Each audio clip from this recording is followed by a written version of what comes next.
ముందుగా అందరికీ నమస్కారం. నేను మీ శ్రావణ్. ఈరోజైతే మనం ఒక సెన్సిటివ్ ఇష్యూ గురించి మాట్లాడబోతున్నాం. అదేంటంటే హైదరాబాద్లో గత వారం రోజుల నుంచి ఒక ప్రొటెస్ట్ అయితే నడుస్తుంది. అసలు ఈ ప్రొటెస్ట్ దేనికి కారణం? వెళ్ళే ముందు మనం అసలు హైదరాబాద్ యూనివర్సిటీలో 400 acres ల్యాండ్ గురించి ప్రొటెస్ట్ అయితే జరుగుతుంది. ఇది అసలు దీనికి కథ ఏంది అని ఒకసారి వెళ్తే, హైదరాబాద్ సెంట్రల్ యూనివర్సిటీ అనేది మన హైదరాబాద్లో గచ్చిబౌలిలో ఉంది. ఇది అనేది మొత్తం 2300 ఎకరాల్లో విస్తరించింది. ఇది యూనివర్సిటీ అనేది సెంట్రల్ గవర్నమెంట్ అనేది 1974లో ఏర్పడింది. అయితే యూనివర్సిటీ ర్యాంకులో ఈ యూనివర్సిటీకి వచ్చేసి 1131 ర్యాంక్ అనేది ఉంది గ్లోబల్లీ. యూనివర్సిటీ ర్యాంక్స్ ఉంటాయి కదా, దాంట్లో 1131 ర్యాంక్ ఉంది గ్లోబల్లీ. అయితే అంతా బాగానే ఉంది. అయితే ఇక్కడి వరకు బాగానే ఉంది. ఈ యూనివర్సిటీకి చాలా చాలా అవార్డ్స్ కూడా వచ్చాయి. అండ్ ఇక్కడ మన దేశంలో ప్రముఖ రాష్ట్రాల నుంచి వచ్చి కూడా ఇక్కడ చదువుకుంటూ ఉంటారు. ఈ యూనివర్సిటీలో వచ్చేసి 5000కి పైగా విద్యార్థులు ఉంటారు. అట్లాగే 23 హాస్టల్స్ అంటే చాలా విధమైన అన్ని కోర్సులు అనేవి అవైలబుల్గా ఉంటాయి యూనివర్సిటీలో. అయితే ఈ యూనివర్సిటీలో 2300 ఎకరాల భూమి ఉందని మాట్లాడుకున్నాం కదా. అయితే దీనికి ఈ యూనివర్సిటీలో ఉన్న 400 ఎకర్స్ అనేది ఈ తెలంగాణ గవర్నమెంట్ వేలం వేయడం లేదా డెవలప్మెంట్కి ఇద్దామని అనుకుంటున్నామని మొన్న సీఎం ఇప్పుడు కాంగ్రెస్ ప్రభుత్వంలో మన తెలంగాణలో ఉంది కాబట్టి గౌరవ ముఖ్యమంత్రి గారు సీఎం రేవంత్ రెడ్డి గారు 400 ఎకరాల భూమిని వేలం వేయాలని అసెంబ్లీ సాక్షిగా చెప్పారు. దీనికి ఆ యూనివర్సిటీలో అనేది ప్రొటెక్షన్స్ అనేవి స్టార్ట్ అయ్యాయి. అసలు ఈ 2 రోజుల్లో ఈరోజు అయితే నిన్న నైట్ నుంచి 30 నుంచి 50 బుల్డోజర్లు తీసుకొని ఆ యూనివర్సిటీలో 400 మంది పోలీస్ బందోబస్తు తోటి ఆ యూనివర్సిటీని ఎవరిని లోపల వాళ్ళని బయటికి రాకుండా ఆ ప్రొటెక్ట్ చేసిన విద్యార్థుల్ని ఎక్కించుకొని పోలీస్ స్టేషన్కి తీసుకువెళ్ళకుండా ఎక్కడ తీసుకెళ్తున్నా కూడా తెలియకుండా మనకి ఆ వీడియో ఫుటేజ్ అనేవి మన దగ్గర కూడా ఉన్నాయి. అలా ఒక నిరంకుశ పాలన, యుద్ధ ప్రాతిపదికన ఇలా ఎందుకు చేస్తున్నారు? ఇంకా కొంతమంది చెప్పే మాటలు ఏంటంటే, ఇది మా గవర్నమెంట్ ల్యాండ్, ఇది యూనివర్సిటీకి సంబంధం లేదంటారు. సరే, ఒకవేళ ఇది గవర్నమెంట్ ల్యాండ్ అయినా కూడా ఇంత కోర్టు సెలవు దినాలలో యుద్ధ ప్రాతిపదికన అంతమందిని యూనివర్సిటీలో అంతమందిని పోలీసులను మోహరించి మరి విద్యార్థులను అరెస్ట్ చేసి ఎలా పడితే అలా జుట్లు పట్టుకొని కొట్టుకుంటూ తీసుకెళ్ళి పోలీస్ స్టేషన్ అరెస్ట్ చేయడం ఏంటి అవసరం? వాళ్ళకి అసలు ఆ ఎవిడెన్స్ ఏంటి అవన్నీ చూపెట్టచ్చు కదా.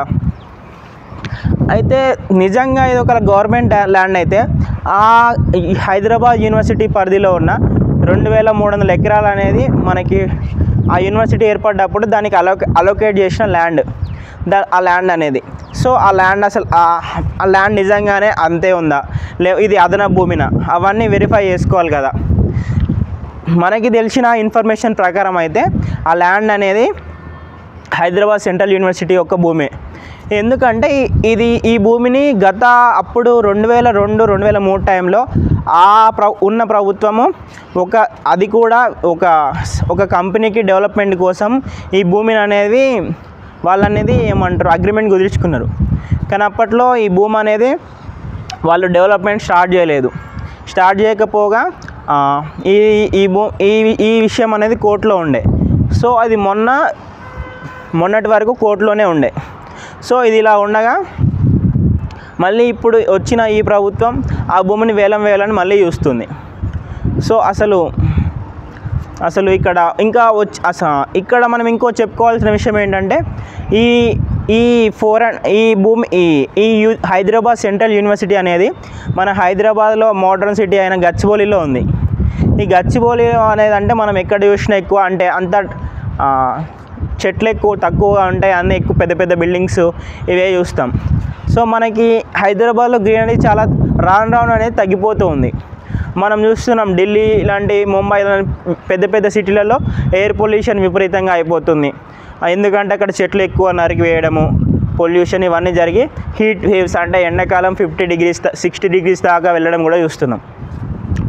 ఒకవేళ ఆ భూమి ఎవరిదైనా కూడా సో అది మనకి తర్వాత విషయం తెలిసినా కూడా ఈ 1-2 రోజులల్లో ఇలా చేయడం ఈ ప్రభుత్వానికి ఏమంత అవసరం? అసలు మెల్లగా టైం తీసుకొని అసలు అంతా అంటే నాకు కొంత తెలిసిన ఇన్ఫర్మేషన్ ఏంటంటే మనకి హెచ్సియు విద్యార్థులు చెప్పారు ఏంటంటే ఆ భూమి చాలా అంటే పిల్ కూడా 7కి రావాలి కోర్టులో వీళ్ళు అనేది పిల్ దాఖలు చేసిరంట 3-4 పిల్స్ ఉన్నాయి ఈ ఇష్యూ పైన. అయినా కూడా కోర్టు హాలిడేస్లో ఇలా కావాలని ఆ కోర్టు కోర్టు ఓపెన్ అయినా కూడా అప్పట్లో ఈ భూమిని అంతా వీళ్ళు ఆ చెట్లన్నీ నరికేసి ఇలా చేయాలని వీళ్ళు చూస్తున్నారని ఆ యొక్క స్టూడెంట్స్ అనేది మనకు చెప్తున్నారు. ఒకవేళ సరే మనం ఇదంతా ఈ ఇష్యూని అంతా కాసేపు పక్కన పెట్టదు అనుకున్నాం. ఒకవేళ ఈ భూమి కనుక సరే నిజంగా ప్రభుత్వాన్ని అనుకుందాం, ప్రభుత్వానికి ధన భూమి అయినా కూడా అక్కడ ఎన్నో రకాల నెమళ్ళు, జంతువులు, వనమూలికలు, చాలా రకమైన జీవరాశులు, పక్షులు ఇవన్నీ అక్కడ జీవిస్తున్నాయి. అక్కడ 2 చెరువులు, అక్కడ చెరువులు కూడా ఉన్నాయి. అసలే హైదరాబాద్లో వాటర్ స్టోరేజ్ చాలా లో. కొత్తగా మళ్ళీ ఇదే ప్రభుత్వం హైడ్రాన్ తీసుకొచ్చి అంటే ఆల్రెడీ పూడిపోయిన చెరువులనేమో పూడిక తీయాలని ఈ సర్కార్ చెప్తుంది. మళ్ళీ అక్కడేమో ఉన్న 2 లేకుల్ని వాళ్ళే ధ్వంసం చేయాలని చూస్తున్నారు. అసలు వీళ్ళు ఎలా అంటే వీళ్ళ పద్ధతి ఏంటి, ఇదేంటి వాళ్ళకేం అర్థమవుతుందో లేదో తెలియాలి వాళ్ళకే. ఇంకా చెప్పాలనుకుంటే అక్కడ జీవరాశులు అంతరించిపోతాయి. అంటే నేచర్నెస్ అక్కడ మనం అటు సైడ్ వెళ్తే అదొక్కటి చూడడానికి మనకి ఒక విలేజ్కి వెళ్ళిన ఫీల్ వస్తుంది. అటు హైదరాబాద్ సెంట్రల్ యూనివర్సిటీ దగ్గరికి వెళ్తే మనం ఒక విలేజ్కి వెళ్ళిన ఫీల్, ఒక ఫారెస్ట్లో ఉన్నట్టు ఉంటుంది. వాళ్ళు ఇప్పుడు 400 acres తీసుకుంటారు, తర్వాత ఇంకో 400 acres తీసుకుంటారు. అక్కడ అసలు ఏం లేకుండా, అసలు భూమి లేకుండా మా అంటే ఒక 100 ఎకరాల భూమి ఇచ్చి ఇదే హైదరాబాద్ యూనివర్సిటీ అని చేస్తారు. సో ఇష్యూ గురించి నేను ఎందుకు మాట్లాడుతున్నా అంటే ఇలా ఈ ప్రభుత్వం కాకపోతే ఇంకో ప్రభుత్వం, అది కాకపోతే ఇది కాకపోతుంది, ఇలా చెట్లని అడవుల్ని నాశనం చేసుకుంటూనే వస్తున్నాయి. దానివల్ల మనకి డైరెక్ట్గా తెలియకపోయినా ఇండైరెక్ట్గా చాలా పర్యవసనాలు అనేది మనం ఎదుర్కోవాల్సి వస్తుంది. మనకి ఎయిర్ పొల్యూషన్ కానీ, వాటర్ పొల్యూషన్ కానీ, ఇలా చాలా రకమైనవి. ఎందుకంటే సమయానికి వర్షాలు రాకపోవడం కానీ, హీట్ వేవ్స్ కానీ, భూగర్భ జలాలు అట్టడుపోవడం కానీ ఇవన్నీ జరుగుతున్నాయి. ఇవన్నీ మనకే ప్రాబ్లం రేపటి రోజున. ఇదంతా బాగానే ఉంది. సో అడవుల్ని సరే మళ్ళీ పాయింట్కి వద్దాం. అడవుల్ని కాపాడాల్సిన అవసరము తెలంగాణ ప్రభుత్వానికి కూడా ఉంది. మనం గత ప్రభుత్వం చూసుకుంటే హరితహారం అని మనం కూడా అంటే నేను కూడా చాలామంది అందరం ప్రతి ఒక్కరు తెలంగాణలో ఉన్న ప్రతి ఒక్కరు ఒక చెట్టు నాటాలని హరితహారం చేసాం. చాలా గ్రీనరీ బాగుంది చేసాం. కానీ ఈ గవర్నమెంట్ వచ్చేసి ఉన్న చెట్లని పడగొట్టడం అనేది అసలు కరెక్ట్ పద్ధతి కూడా కాదు. సో నా వంతుగా నేనేమనుకున్నా అంటే అది ఎవరి ల్యాండ్ అయినా కానీ నేనైతే నాకు తెలిసిన ఇన్ఫర్మేషన్ మనకున్న ఇన్ఫర్మేషన్ పదం అయితే అదైతే హైదరాబాద్ సెంట్రల్ యూనివర్సిటీ యొక్క భూమిని. సో సపోజ్ ఇప్పుడు హైదరాబాద్ సెంట్రల్ యూనివర్సిటీ యొక్క విద్యార్థులు ప్రొటెస్ట్ చేస్తున్నారు. ఎందుకని అది మా భూమి అంటే మా యూనివర్సిటీ భూమి, ఇలా ఎవరు పడితే వాళ్ళు అమ్మడానికి వీలు లేదు, అక్కడ చాలా జీవరాశులు ఉన్నాయి, ఇది ఓన్లీ మా యూనివర్సిటీ కోసమే యూజ్ చేయాలి అని వాళ్ళు ప్రొటెస్ట్ చేస్తున్నారు. వాళ్ళ ప్రొటెస్ట్లో న్యాయం ఉంది.